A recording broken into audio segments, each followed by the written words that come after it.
Very simply, splatting is a way to pass a collection of parameters to a command. You can either set it using a hash table or an array. I tend to use hash tables almost all the time, and it makes code a ton more cleaner and gives you a lot more dynamic flexibility. All right, let's start with what a command looks like without splatting.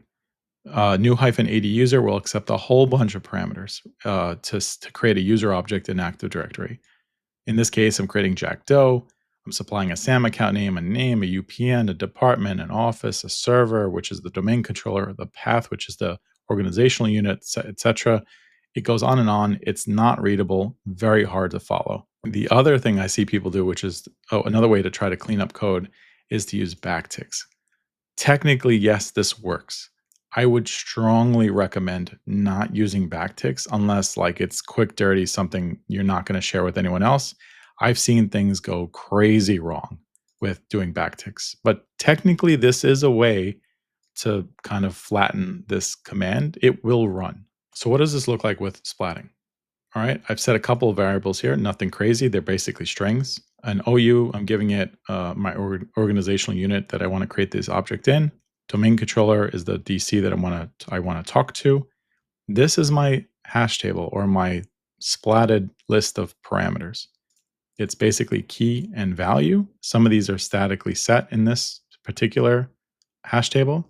Some of them are dynamic, where I'm supplying a variable to a parameter instead of a static value, just to show you there's some flexibility here, right?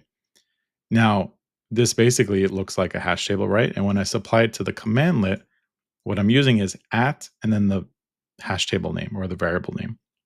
So at user props. So if I run this to populate these variables, you can see here, in addition to this splatted collection of parameters, I can also, on top of that, give additional parameters. So in this case, I'm throwing a what if just to show you that what if works, right? If I take what if out, I'll actually create this user object. Okay, you can see here, if I refresh, Janice was created. All right, so let's see how we can expand on this even further. I'm going to declare two additional variables. One is a specific admin OU, which is, if you notice, it's tier 1 instead of tier 2. And then I'm going to give a Boolean to this admin account equal true variable. Okay, same deal. I'm supplying user props, right, in this key value format because I'm declaring it basically as a hash table. And here, if you look at the path, which is my organizational unit, I can say if this is an admin account, I'm going to give it the admin OU. If not, I'm going to give it the standard OU. And when I run this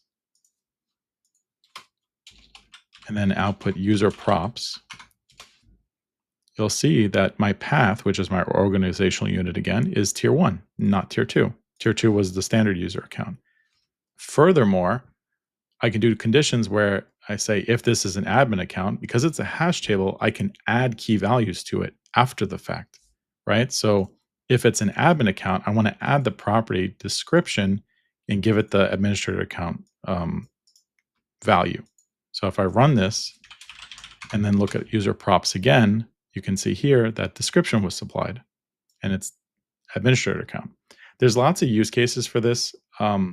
Not every parameter will accept null input. So for example, if I'm pulling in data from a CSV and I'm supplying user props like this, and I'm just going, column header name to parameter value, and let's say one of the CSV cells is blank, New-ADUser may throw an error because it doesn't like a null value in that parameter. So in this case, I'm not giving description every time. I'm giving description only when it has something in it, which is really cool.